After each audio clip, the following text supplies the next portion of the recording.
আমরা টক ঝাল মিষ্টি আচার তেল ছাড়া খুবই অল্প কিছু উপকরণে খুবই মজাদার একটা আমড়ার আচারের রেসিপি শেয়ার করব, যেটা বছর খানেক পর্যন্ত সংরক্ষণ করে রাখতে পারবে। আচ্ছা, প্রথমে সবগুলো আমড়া থেকে খোসাগুলো ছাড়িয়ে নিতে হবে।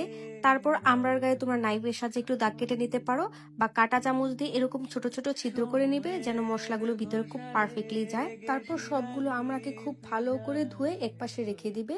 অন্য পাশে একটা প্যান বসিয়ে এর মধ্যে সিরকা বা ভিনেগার যেটাই বলো এটা দিয়ে দিবে পরিমাণ মতো।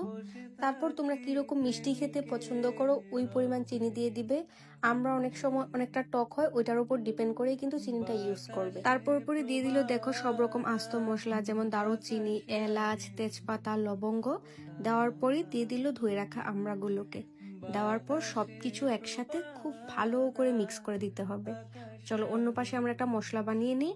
তার জন্য প্যান বসিয়ে এর মধ্যে দিয়ে দিল পরিমাণ মতো পাঁচফোড়ন আর জিরা। দেওয়ার পর সবকিছু একটু খুব ভালো করে টেলে নিতে হবে। যখনই এটা টালা শেষ হয়ে যাবে তখনই একটা শিলপাটার মধ্যে দিয়ে এটাকে খুব ভালো করে মিহি করে একটা গুঁড়ো করে নিতে হবে। ওইদিকে মশলাটা গুঁড়ো করতে করতে আমরা চলো এদিকে আমড়ার আচারের বাকি প্রসেসগুলো শেষ করি। আর দেখো আমড়ার কালার কিন্তু অলরেডি চেঞ্জ হওয়া শুরু করেছে। আর এই আচারটা কিন্তু একদম নাড়াচাড়ার উপরেই রাখতে হবে।